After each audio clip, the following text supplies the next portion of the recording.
ফের বিজেপিকে জয়ী করতে প্রবুদ্ধ নাগরিকদের আশীর্বাদ চাইলেন উধারবন্দের বিধায়ক মিহির কান্তি সোম।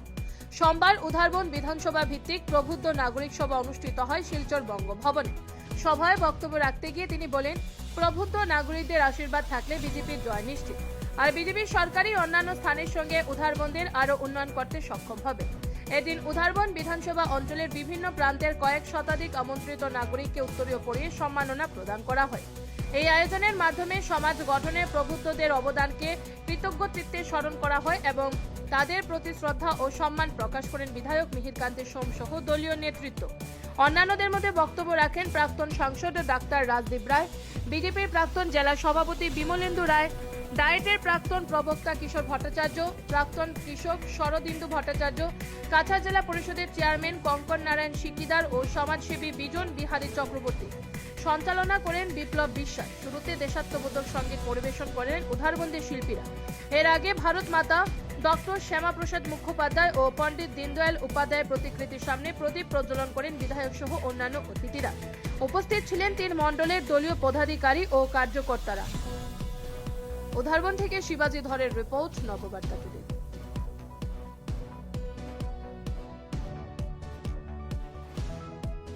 একজন প্রবুদ্ধ ব্যক্তিত্ব, যে ব্যক্তিত্বের আমাদেরকে সবাইকে টেনে নিয়ে যাচ্ছেন।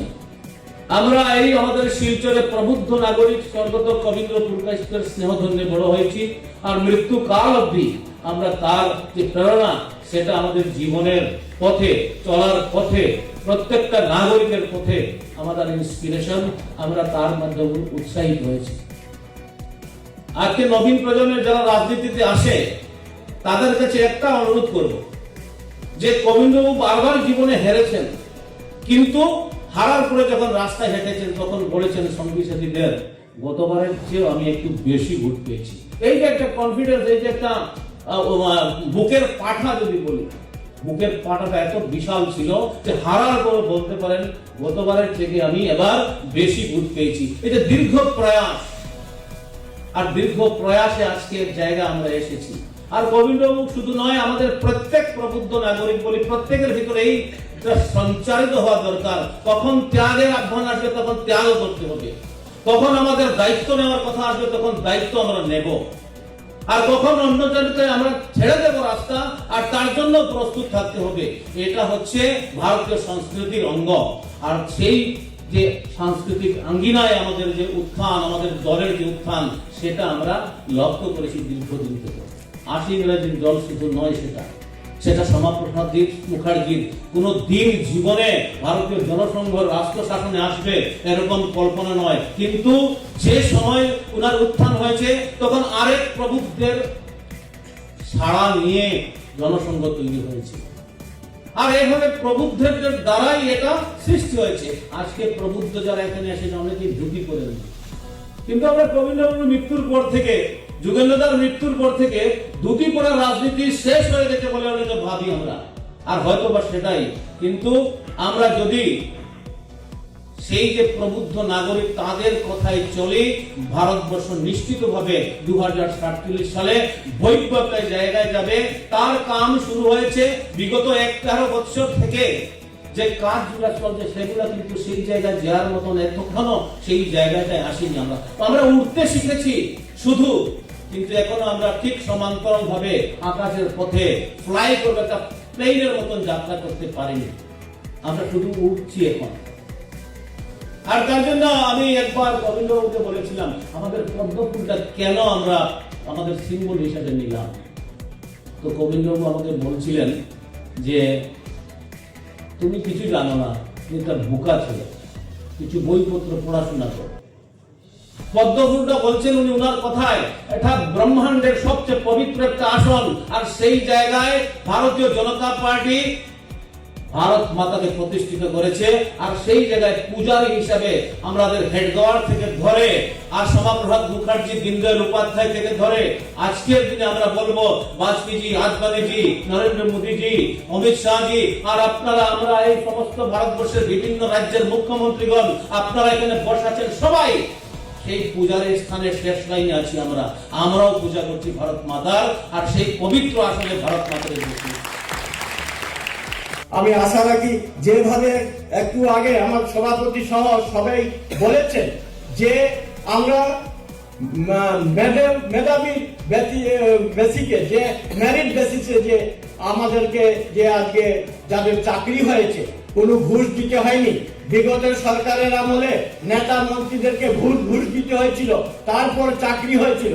জমি বন্ধক বা জমি হস্তান্তর করে সেই নেতা মন্ত্রীরা নিজের ওদেরকে চাকরি দিয়েছেন। আজকে আমরা গর্বের সহিত বলতে পারি ভারতীয় জনতা পার্টি মোদীজির নেতৃত্বে সরকার আসার পর আজকে মেরিট বেসিসে সেই মেধাবী ছাত্রদেরকে চাকরি দেওয়া হচ্ছে। এটা আমাদের গর্ব। এই জন্য এই সরকারকে এগিয়ে নিতে হবে। বন্যার মোকাবেলা করতে গিয়ে জাতীয় স্তরে যে আজকে বিদ্যুৎ বন্যা মোকাবেলার জন্য রাষ্ট্রীয় সেটা সমস্যা বলে ধরা হয়েছে। এটা এই সরকার আসার পর যথেষ্ট কাজ হয়েছে, বাঁধগুলো সংস্কারের কাজ হচ্ছে, আরো যথেষ্ট ফান্ডের প্রয়োজন রয়েছে। আগামী দিনে সেগুলো আমরা আশা রাখবো। করাচিগ্রাম, আঙ্গারজুর সহ বড় বড় বাঁধ হয়েছে, সেখানে প্রোডাকশন হয়েছে। আর ইদানিং কালে আরো কিছু আসার জন্য আমরা আশা রাখছি। মাননীয় মুখ্যমন্ত্রীর সেই প্রয়াস থাকবে, ওনাকে জানানো হয়েছে। কিছু কিছু জায়গা আমরা এখনো সেটার জন্য অপেক্ষায় রয়েছি।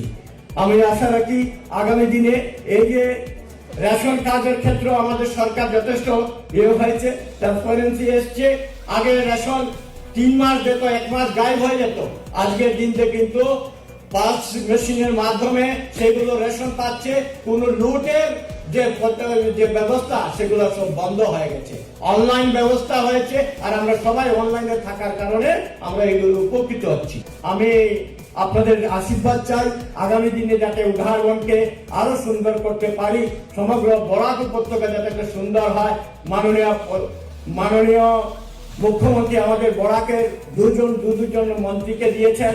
আমরা এর জন্য ধন্যবাদ জানাই মাননীয় মুখ্যমন্ত্রীকে, যে উনি আমাদের বরাকের দুজন সুসন্তানকে মন্ত্রিত্ব দিয়ে আমাদেরকে গর্ববোধ করিয়েছেন। আগামী দিনে যাতে আমরা আরো উন্নতি করতে পারি।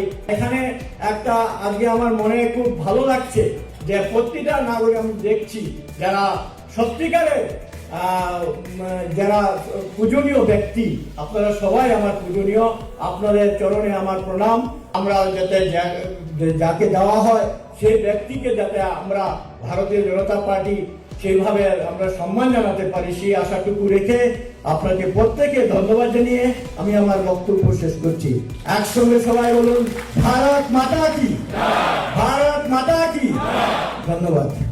এই নাগরিকদেরকে যে আপনাদের আশীর্বাদ পাওয়ার জন্য, আপনারা যে সুনাগরিক, আর আপনাদের আশীর্বাদ পাওয়ার জন্য ভারতীয় জনতা পার্টি রাজ্যে যে ক্ষমতায় এসছে 2016 আর কেন্দ্রে আমরা 2014 মোদীজির নেতৃত্বে যেভাবে রাজ্যে বিকাশ হচ্ছে, কেন্দ্রে বিকাশ হচ্ছে এবং সমস্ত দেশ যেভাবে সুরক্ষিত রয়েছে, আর পণ্ডিত দীনদয়াল উপাধ্যায়ের যে স্বপ্ন তা বাস্তব রূপ নেওয়ার জন্য এই সরকার যে তিনবার যে আমাদের কেন্দ্র এবং রাজ্যে দুবার, আবার তৃতীয়বারের জন্য আমরা যে তৈরি হচ্ছি 2026 নির্বাচন, তা আপনার প্রবুদ্ধ নাগরিকদের আশীর্বাদ পাওয়ার জন্য আপনাদের এই বঙ্গভবনে আজকে আপনাদের আমন্ত্রণ করা হয়েছে। আপনাদের আশীর্বাদের জন্য আমাদের যারা বক্তব্য রেখেছেন কোনো ব্যক্তির বিষয় নয়। ভারতীয় জনতা পার্টি বিজেপি সরকার দীর্ঘ আজকে যে আমাদের কাজ হচ্ছে, যে পণ্ডিত দীনদয়াল উপাধ্যায় যে স্বপ্ন দেখেছেন সমাজের শেষ ব্যক্তির জন্য কাজ করা, যার রুটি কাপড়া মাকান, যার সমাজের না স্বাস্থ্য ব্যবহার আছে, না শিক্ষার ক্ষেত্রে বঞ্চিত লাঞ্ছিত, সেই ব্যক্তির জন্য যে ভারতীয় জনতা পার্টি জনসংঘের পর থেকে যে ডক্টর শ্যামাপ্রসাদ মুখার্জি আর পণ্ডিত দীনদয়াল উপাধ্যায়ের যে চিন্তাধারা, সেই বাস্তব রূপ নেওয়ার জন্য এই সরকার কাজ করে যাচ্ছে।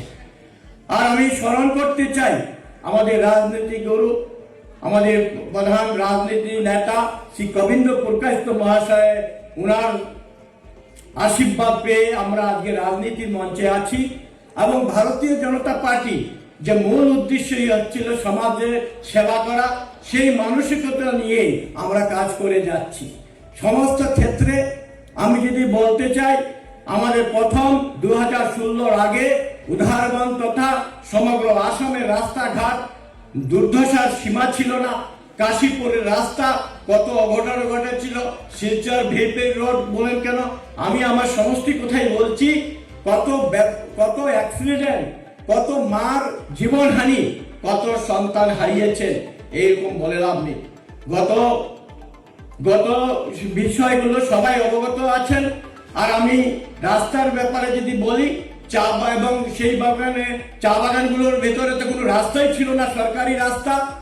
মাননীয় প্রধানমন্ত্রী মোদীজি নেতৃত্বে সর্বানন্দ সান্যাল মুখ্যমন্ত্রী হওয়ার পর ওডিএস নাম দিয়ে, আর তখন পিডব্লিউডি মিনিস্টার আমাদের বর্তমান আমাদের মুখ্যমন্ত্রী ডক্টর হেমন্ত বিশ্ব শর্মার হাত ধরে, এবং আমরা কিছুদিনের জন্য আমরা সময় পেয়েছি আমাদের বরিষ্ঠ নেতা শ্রী পরিমল শুক্লবৈদ্য মন্ত্রী, বর্তমানে শিলচরের সাংসদ, ওনাদের হাত ধরে আমরা এই এলাকার রাস্তাঘাট উন্নত মান করবার একটা সুযোগ পেয়েছি। বিগত সরকারের আমলে কোনো রাস্তা ডাবল লাইন ছিল না। শিলচর কুম্ভীগ্রাম রোড আজ 4 লাইনে পরিণত হয়েছে।